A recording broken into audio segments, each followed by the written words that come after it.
Now where my soldiers at? 313 OGB GOI. In the name of God, the beneficent, merciful Allah, verily by time man is in the lost. All of you who believe in God, save yourself and your family, or humanity will pay the cost. In the name of God, the beneficent, merciful Allah, verily by time man is in the lost. All of you who believe in God, save yourself and your family, or humanity will pay the cost. My next question is along these same lines. Sometimes there is also a discrepancy with is when we're talking about those Muslims who are coming from a more humble background and those Muslims who are doing better financially in America because of the opportunities that they've been given. Can you talk a little bit about how do you feel the issue of brotherhood also impacts this concept? Do you feel that there's a responsibility for the Muslim brothers to help out the other Muslim brothers? Yeah, sometimes, I used to be a Christian, everybody knew I used to be Christian, I used to be in church, and one thing I noticed about the church, there was much more giving. It is easier, even for a Muslim, to go to a church and get donations. This is a reality. Some people might be like, what is this brother speaking about? But this is a reality. You see what I'm saying? And what I noticed since I became a Muslim is that most scholars and most Muslims I meet want to do is share faith or give advice, but they do not give wealth. Nor do I see the people who have businesses in the centers, nor do they try to teach the younger people in the center how to be able to do a business like they do. And I think this is a bad thing in Islam.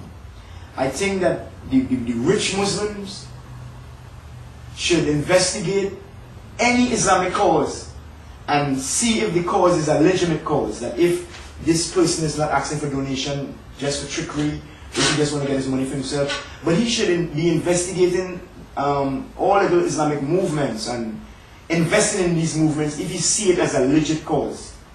You know what I mean? Because there is something in Islam that the poor person have and the rich person have. And the rich person need the poor person and the poor person need the rich person. Because if there was no poor people, there would be no place to give zakat. Nor will there be any place to give charity. So the rich person is in need of the poor person. And the poor person is in need of the rich person. So if in your center there is no poor people, then there is no place to donate. And you know what I mean? So I would advise the wealthy Muslims, and I would advise them very strongly that they should definitely start going into the wallet more and supporting the causes. We should have no problem to do any Islamic work in America. Allah has blessed the Islamic Ummah with a lot of wealth. So I would ask that the wealthy Muslims would support the causes, but before you support any cause, before you support bilal al-dawah, before you support anything, you should investigate. And you should not just be spending your money in the masjids, giving them to the masjids or giving them to the mulanas. Because it's not only the mulanas doing the work in America. And most of the time, the average person who became a Muslim in America, he didn't become a Muslim because of a mulana. He became a Muslim because of some cat he meet on the street. So just do a little investigation, but definitely we seek that you would start investing more in the Islamic causes. With going back to the masjids in America, what is your advice to individuals who live in a community that maybe, for example, the masjid is all one culture, or we have some areas where there's a masjid of Iraqi masjid in one place, Lebanese masjid, or Indian, Pakistani masjid, or Iranian masjid.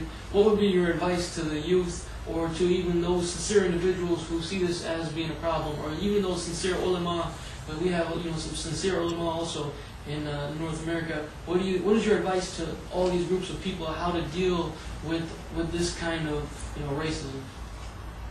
Well, first of all, racialism first started with shaitan. Everybody knows. And anybody with a trait with even one bit of racialism in them, it is from the shaitan. You know what I mean? Racialism is not the attribute of a human being. It is the attribute of, let me say, animal kingdom.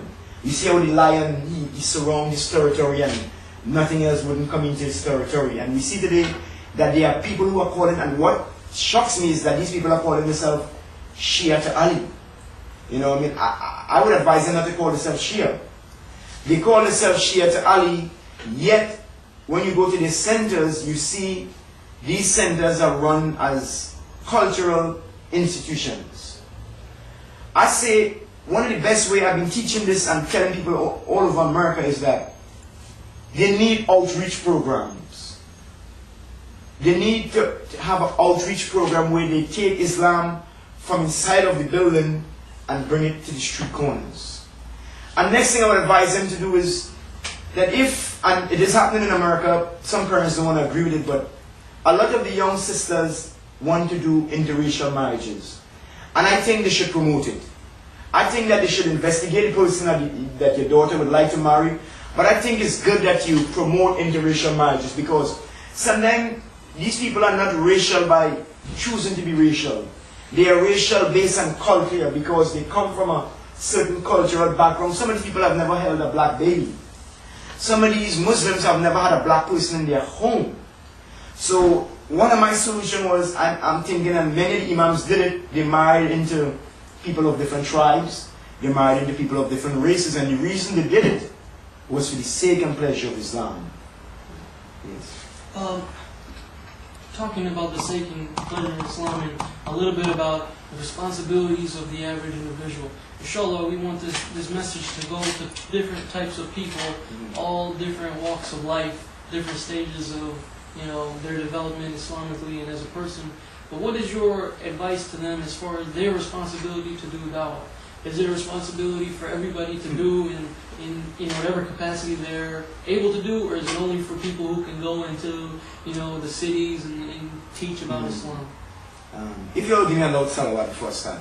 Allahumma salli ala Muhammad wa ali Muhammad. I'm very glad that you asked that question, because I was speaking to Maulana Beg about it, and I was trying to analyze where this problem comes from.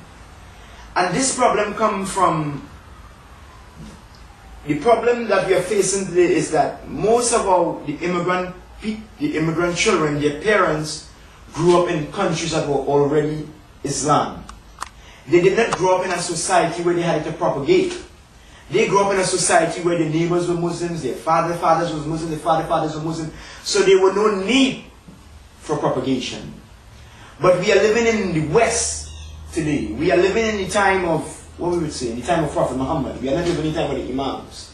We live in the time of Prophet Muhammad when he first came, and we are living in a time where we don't have a choice. Too much Muslims today saying, brother Hashim, this dawah, this is your job. This is not my job. I think this is more the job of the Mulanas. I think this is the job of the learned people to teach. What I'm saying is, we have a duty to humanity. We do not just have a duty to Muslim people.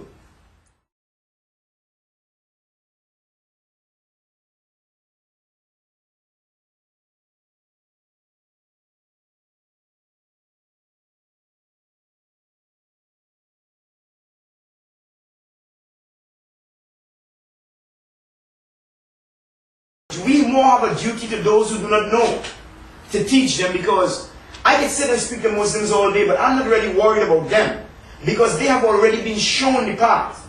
They have the books, they have the imams, they have everything they already need. What we need to do is to bring the people who do not have this guidance.